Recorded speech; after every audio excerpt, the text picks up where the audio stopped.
Hello les amis, aujourd'hui on va parler du kit Freewell K2 qui vient juste d'être annoncé ou qui le sera bientôt sur Indiegogo.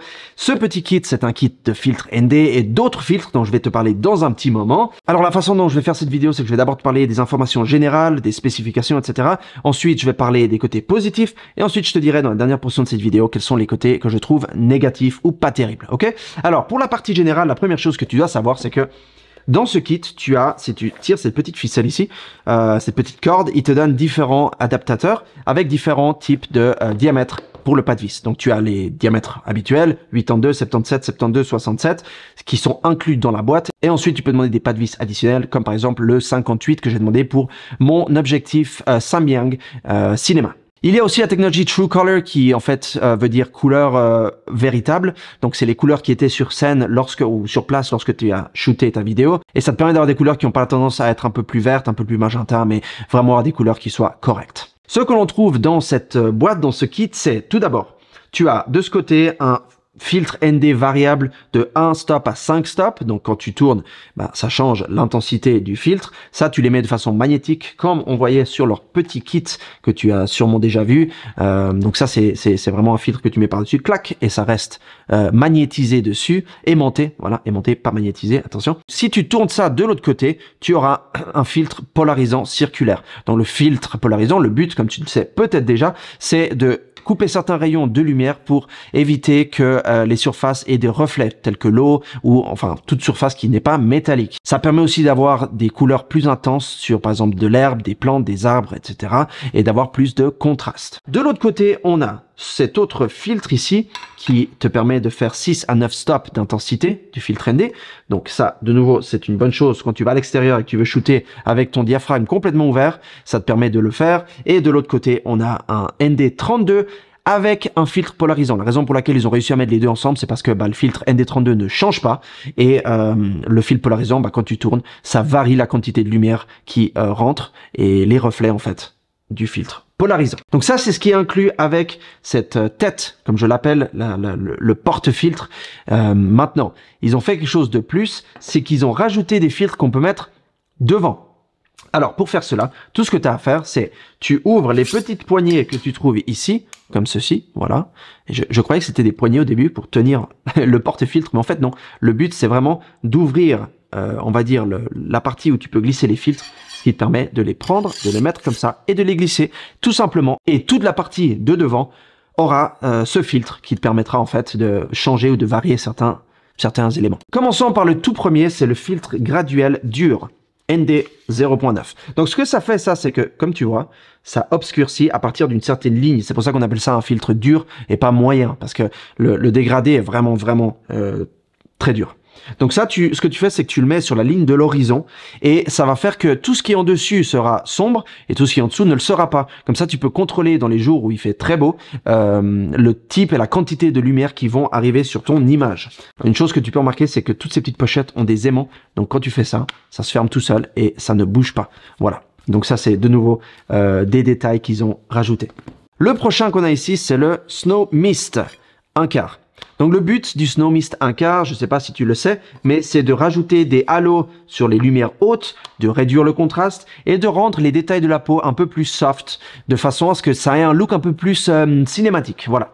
Donc ça, c'est la même chose. Tu as ce petit filtre que tu mets devant et ça te permet d'avoir cet effet. Et le dernier, c'est le Blue Streak, c'est-à-dire ligne bleue. Et le but d'un filtre comme ça, c'est d'émuler ou de faire sembler que ton objectif est un objectif anamorphique.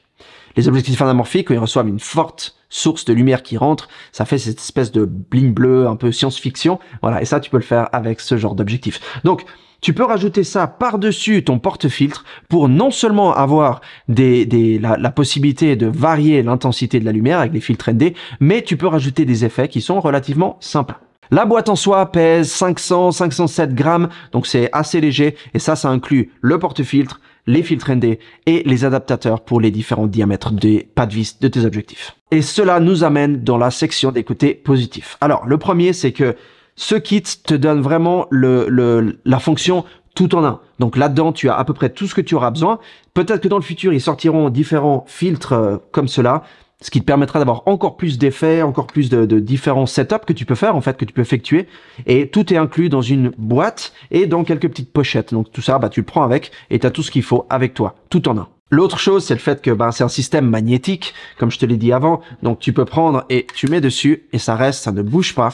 Et c'est tout ce que tu as à faire. Donc tu peux rapidement changer entre l'un et l'autre. Si tu es sur un shooting à l'extérieur et que tout d'un coup tu réalises qu'il y a plus de soleil, tu peux mettre ton filtre 6 à 9 stops et tout d'un coup il y a un nuage qui passe, tu l'enlèves, tu le changes, c'est assez rapide. J'ai remarqué que à l'arrière ici, il y a des petites pochettes en plastique dans lesquelles tu peux glisser un petit mot, un petit message, tu vois, et ça te permet de décrire ce que c'est en fait. Donc ici tu peux mettre par exemple Snow Mist un quart, tu l'écris et à chaque fois que tu auras besoin d'un Snow Mist un quart, tout ce que tu as à faire c'est regarder derrière jusqu'à ce que tu trouves celui que tu as besoin au lieu de devoir tous les ouvrir et perdre du temps. Les côtés négatifs, le tout premier c'est la taille.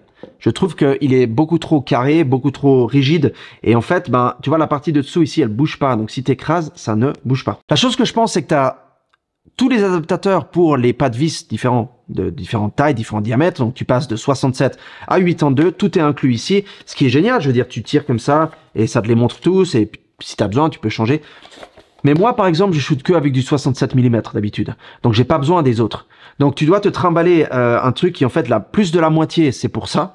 Alors que peut-être ça aurait été plus simple de prendre une petite pochette séparée pour les adaptateurs de filtres qui sont faits en métal, donc c'est pas non plus si fragile que ça, et ça te permet de garder un package qui est un peu plus réduit. Peut-être qu'ils le feront dans le futur, peut-être pas. Mais voilà, j'ai essayé d'amener ça avec moi dans mon sac et c'est très encombrant. Ça prend beaucoup de place et tu peux pas vraiment réduire cette place. L'autre chose, c'est que je trouve que il est quand même gros. À moins que tu aies vraiment besoin de mettre ces filtres devant, moi, je prendrais vraiment un système comme celui qu'ils avaient avant, qui est plus petit, qui est toujours magnétique et qui prend beaucoup moins de place.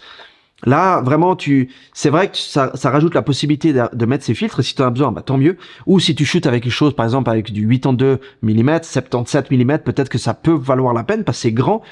Et ou si tu as différents objectifs avec différents pas de vis, dans ce cas-là, tu as les différents adaptateurs que tu peux mettre sur tes différents objectifs. Et lorsque tu as changé, tout ce que tu as à faire, c'est tu switches et tu vas sur le prochain, tu vas sur le prochain. Et ça rend les choses un peu plus simples. Le fait que ce soit un peu trop gros, moi j'ai des mains qui sont pas énormes. Et quand je dois changer, j'ai tendance à mettre un doigt devant en fait. J'arrive pas bien à le prendre pour le tourner. Donc encore une fois, ça devient un peu encombrant, trop grand. Et le dernier petit point négatif, c'est les vis rouges que tu vois ici. Alors, elles marchent actuellement, elles marchent bien, mais quand tu les dévisses, tu sens que il y a un peu de jeu, un peu de résistance. Elles sont très fines, donc je sais pas combien de temps elles vont durer. J'espère qu'elles vont tenir le coup, mais si tu es quelqu'un qui utilise ça très souvent, régulièrement, j'ai peur qu'elles cassent à la longue. Donc là, je l'ai eu que pendant quelques semaines, donc ça a été, mais voilà, c'est un point à tenir à l'esprit. Je sais pas si Freewell peut-être les vendra séparément dans le futur, ça tu peux les changer s'il faut, mais voilà. Donc personnellement, ce que je pense de ce kit, c'est que il est très bien pour certaines personnes. Donc c'est pas un kit pour tout le monde. C'est un kit qui est relativement encombrant, qui prend beaucoup de place, mais c'est un kit qui a à peu près tout ce que l'on pourrait avoir besoin pour un shooting à l'extérieur ou un shooting où on veut avoir un diaphragme ouvert et on veut garder un ratio de la règle des 180 degrés. On peut le faire avec ce kit. J'espère que j'ai répondu à toutes les questions que tu avais. Ça peut peut-être t'aider à l'acheter ou ne pas l'acheter. Dis-moi dans la section des commentaires ce que t'en penses. Abonne-toi si c'est pas déjà fait, comme ça tu rates aucune de mes futures vidéos. Évidemment, si mon contenu te plaît. Et je te retrouve tout bientôt. Garde le sourire, continue à faire des belles photos. À bientôt. Ciao.